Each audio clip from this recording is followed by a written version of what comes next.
Bonjour les grandes sections, on se retrouve pour une nouvelle activité.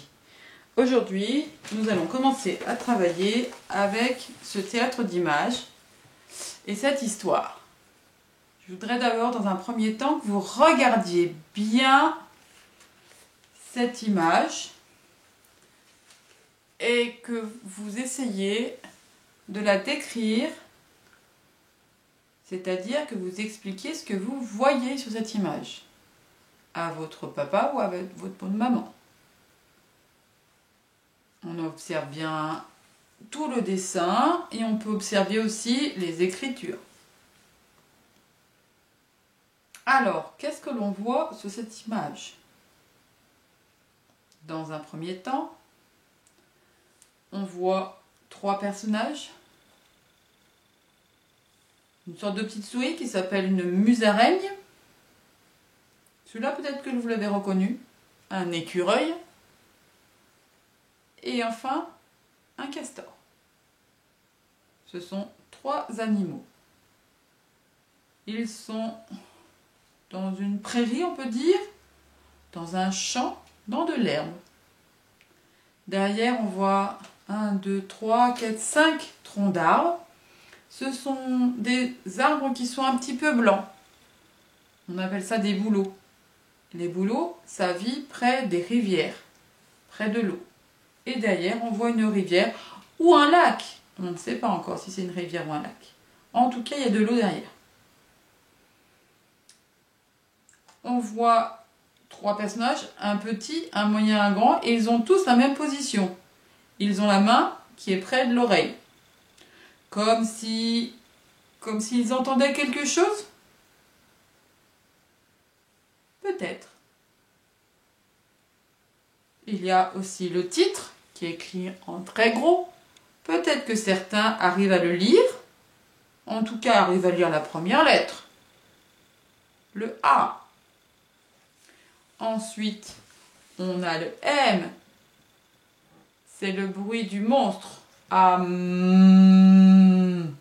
Ensuite, on a le I qui fait le bruit de Madame I. I. Le D. Le bruit de la dame. Il fait D. Amide. Et celui-là, ces deux lettres-là ensemble, le O et le U, font le OU. Donc on a Amidou. C'est le titre. C'est un prénom bizarre. Amidou. Personne ne connaît quelqu'un qui s'appelle Amidou chez nous. On verra bien. Ensuite, nous avons des écritures en dessous. Marie-Josée Auderset, Catherine Louis. Il y en a une, ce doit être l'auteur, c'est-à-dire celui qui a écrit l'histoire, et l'autre, sûrement Catherine Louis, l'illustratrice, celle qui fait les images, les dessins. Je vais vous montrer les trois premières images. Pour l'instant, je ne lis pas. On va juste observer l'image. On voit le plus grand des personnages. Que fait-il?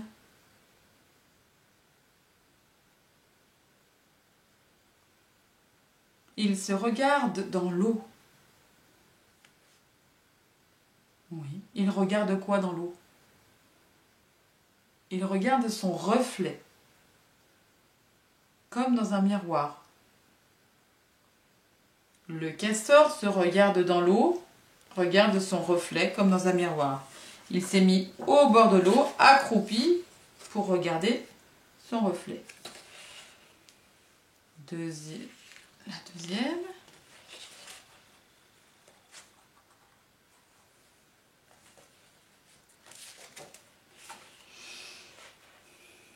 On voit le castor qui est de dos, avec la queue qui traîne dans l'herbe, et la musaraigne qui est juste derrière lui. Le castor n'a pas l'air très content. Ou alors, il est en train de regarder derrière. Par contre, la musaraigne, elle sourit, elle. Le castor, il ne sourit pas. Regardez même sa bouche, elle part vers le bas. Nous sommes toujours dans le même endroit, mais on voit plus trop la rivière. Peut-être que c'est la rivière là-bas au fond. Et là, on voit les branches du bouleau. Ou du saule-pleureur. Peut-être. Ça ressemble, les trois ressemblent beaucoup à un bouleau. On voit bien la queue plate du castor.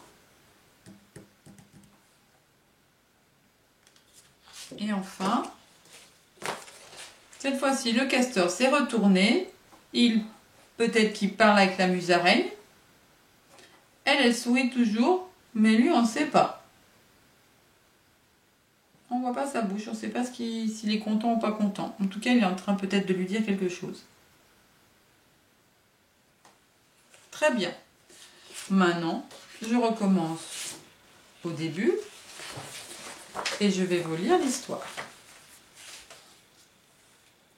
Amidou.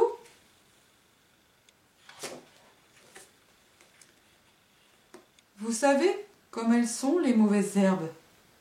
Elles grandissent, grandissent. Peu à peu, elles prennent toute la place et finissent par cacher les autres fleurs. Amidou le castor en sait quelque chose. Sa mauvaise herbe à lui, c'est une idée. Une mauvaise idée qui s'est installée non pas dans le jardin, mais dans sa tête. Et qui en quelques jours a pris toute la place. Oh, que je suis laid avec ma dent! Ça ne peut arriver qu'à moi, une chose pareille. Il y a quelques jours, alors que je grignotais le noisetier, patatras! L'arbre a basculé, s'est renversé sur moi, et j'ai reçu le tronc sur le museau. Je me retrouve avec une dent cassée. Un rongeur, un constructeur, moi? Oh, non, je ne suis plus un vrai castor. Mes copains se moqueront de moi.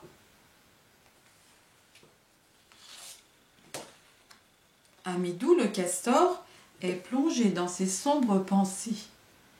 Il n'a pas vu les deux petits yeux noirs et malicieux qui l'observent.